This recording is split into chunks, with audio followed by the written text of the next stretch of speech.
아버지여, 아버지께서 내 안에, 내가 아버지 안에 있는 것 같이 그들도 다 하나가 되어 우리 안에 있게 하사 세상으로 아버지께서 나를 보내신 것을 믿게 하옵소서. 내게 주신 영광을 내가 그들에게 주었사오니 이는 우리가 하나 된 것 같이 그들도 하나가 되게 하려 함이니이다. 곧 내가 그들 안에 있고 아버지께서 내 안에 계시어 그들로 온전함을 이루어 하나가 되게 하려 함은 아버지께서 나를 보내신 것과 또 나를 사랑하심 같이 그들도 사랑하신 것을 세상으로 알게 하려 함이로소이다. 아버지여, 내게 주신 자도 나 있는 곳에 나와 함께 있어 아버지께서 창세전부터 나를 사랑하심으로 내게 주신 나의 영광을 그들로 보게 하시기를 원하옵나이다. 의로우신 아버지여, 세상이 아버지를 알지 못하여도 나는 아버지를 알았사옵고 그들도 아버지께서 나를 보내신 줄 알았사옵나이다. 아멘. 오늘날 인류가 풀어야 할 가장 큰 문제는 평화입니다. 인간은 우주를 날아다닐 수 있는 능력은 있으나 전쟁을 포기할 만한 지혜는 없습니다. 한국 민족이 생존하기 위해서는 평화를 찾아야 합니다. 더 나아가 통일을 이루어야 합니다.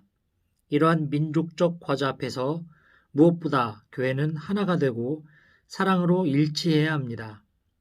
아무리 교회 수가 많아도 분열되면 힘이 없고 평화를 실현할 수가 없습니다.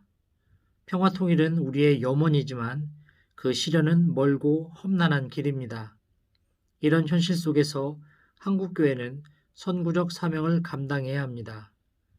한국교회의 부흥은 다행이지만 이제는 교파의 장벽을 넘어 민족의 운명과 미래를 향한 역사적 도전을 감당할 수 있도록 새로운 갱신운동이 일어나야 합니다. 한국교회는 1세기 역사 속에서 핍박과 시련과 순교의 피로 오늘에 이르렀습니다. 한 말의 역사적인 비운 속에서 이 땅에 복음이 들어왔고 나라를 잃은 민중은 망국의 서러움을 안고 교회로 몰려들었습니다. 교회는 언제나 민족을 위한 교회로 그리고 민중 속에서 함께 고난의 길을 걸어왔습니다. 그러기에 한국교회는 민족 속에 뿌리를 내린 것입니다. 그러나 순교자의 피로 세워진 한국교회가 해방과 함께 분열이라고 하는 상처 속에서 지금도 진통을 겪고 있습니다. 따라서 한국교회의 시급한 문제는 교회가 하나 되는 데 있습니다. 이것이 곧 조국 통일의 지름길이 될 것입니다. 교회가 하나 되지 못하고 통일 문제가 나오면 우리 자체 내에서 국론 분열 때문에 감당할 수가 없는 것입니다. 그러므로 한국교회의 일치는 한국 민족의 평화와 통일, 생존과 일치에 있는 것입니다. 우리는 찬송가 하나 통일하는데 수십 년의 세월이 흘렀습니다. 그만큼 한국교회의 일치의 길은 퍽 멀고 험난합니다. 왜냐하면 교파의 장벽이 너무 두껍고 높기 때문입니다. 어느 주일날 아침이었습니다. 한 자매가 교회에 왔는데 예배를 드리지 않고 그냥 가는 것이었습니다.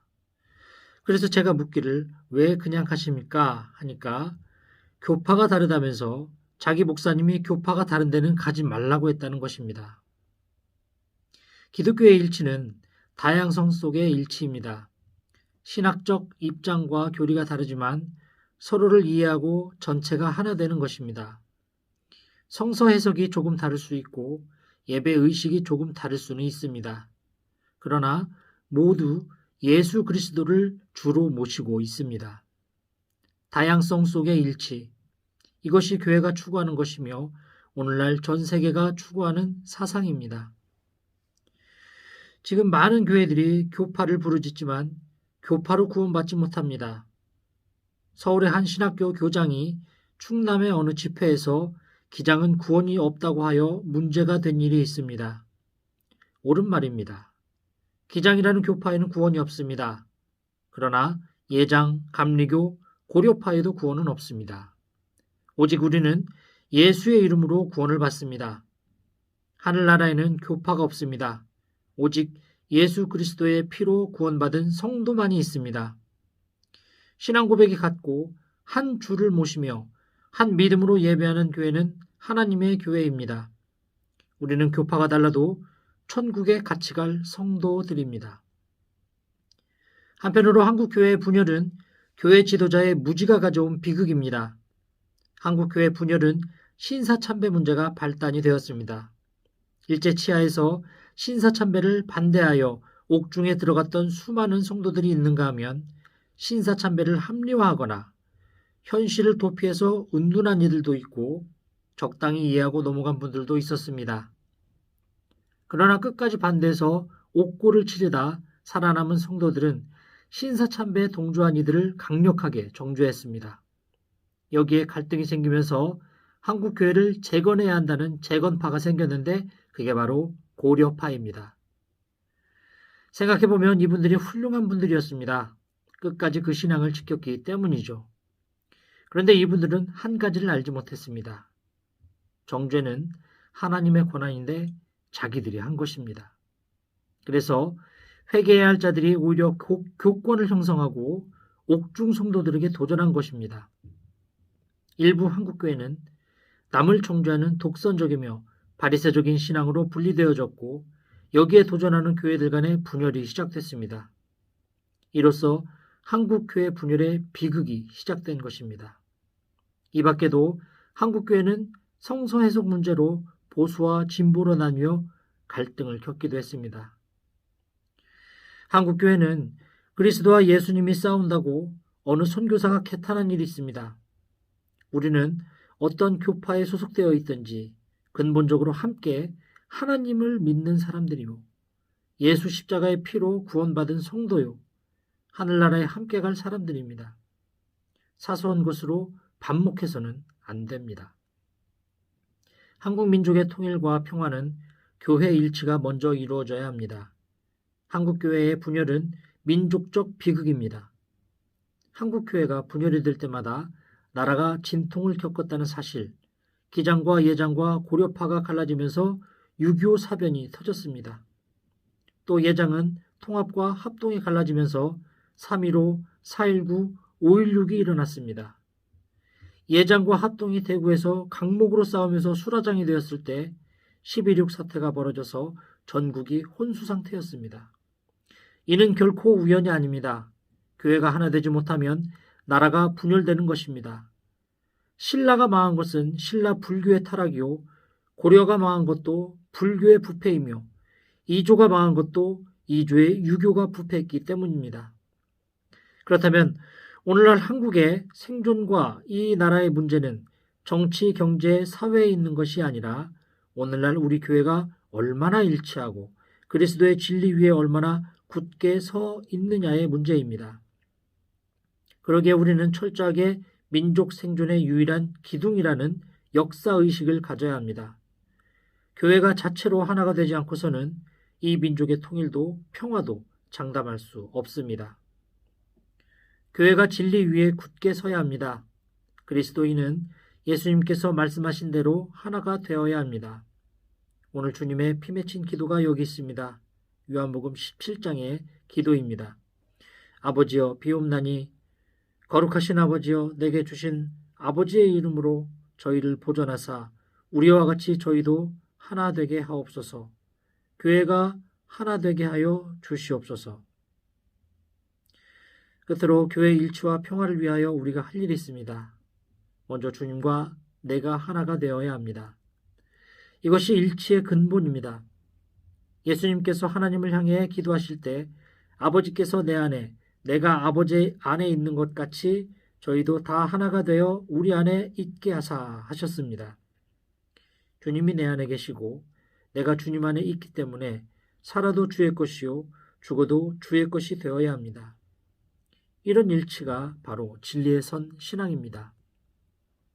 이성봉 목사님은 언제나 오른손을 쥐고 다니시기에 그 이유를 물었더니 항상 예수님의 오른손을 잡고 있기 때문이라고 말씀하셨다고 합니다. 주님 오른손을 잡고 어디나 함께 따라갑시다. 우리는 언제나 주님을 모시고 사는 일치의 삶을 살아야 합니다. 다음으로 형제들과 일치를 이루어야 합니다. 이 일치는 자기를 부정함으로 가능합니다. 철저하게 자기 중심을 버려야 합니다. 교만한 사람은 남과 일치할 수 없습니다. 그러므로 우리는 교만의 높은 봉우리를 헐어야만 합니다. 자기 중심의 언덕을 깎고 편견의 오솔길을 넓혀야 합니다. 그리고 서로를 비판하는 깊은 골짜기를 사랑으로 메우며 건널 수 없는 원수의 강을 사랑의 다리를 놓아 왕래해야 합니다. 거기에 평화와 일치가 있습니다. 그리고 일치와 평화를 이루려면 자신을 제물로 삼아야 합니다. 예수님은 하나가 되게 기도하시고 자신을 하나가 되는 화목제물로 삼으셨습니다. 하나님과 원수가 된 인간들에게 자신이 십자가를 지시고 화평하게 하셨습니다. 정죄하지 않고 자신이 정죄를 받았습니다. 죄인을 사랑하기 위하여 자신이 죄인이 되었습니다. 죄인을 구원하기 위하여 의인이 대신 죄인의 값을 치릅니다. 이것이 대속의 사랑입니다. 우리 역시 그 대속의 사랑으로서 이웃들과의 관계를 맺어야 합니다. 예수님이 십자가에서 우리의 허물을 대신 감당하신 것처럼 나도 남의 허물을 위해 십자가 대속을 이루는 삶을 살아야 합니다. 어떤 사람은 신앙 진리를 사수하고 정통을 지키기 위해서 끝까지 싸워야 한다고 말합니다. 그러나 싸움으로 이기는 것은 진리가 아닙니다. 왜냐하면 진리는 진리 자체가 승리하기 때문입니다. 그리스도의 신앙과 진리를 사수하기 위해 죽는다면 이것은 교만입니다. 이는 예수 그리스도의 능력을 대신하려는 월권이요 오만입니다. 하나님의 무한하신 능력을 믿기에 우리는 겸손해야 합니다. 예수님은 자신이 진리요 길이요 생명인 줄을 알면서도 십자가에 못 박혀 죽으셨습니다. 그리고 부활로 승리하십니다. 여러분, 우리가 처한 모든 곳에서 소란을 피워서는 안 됩니다.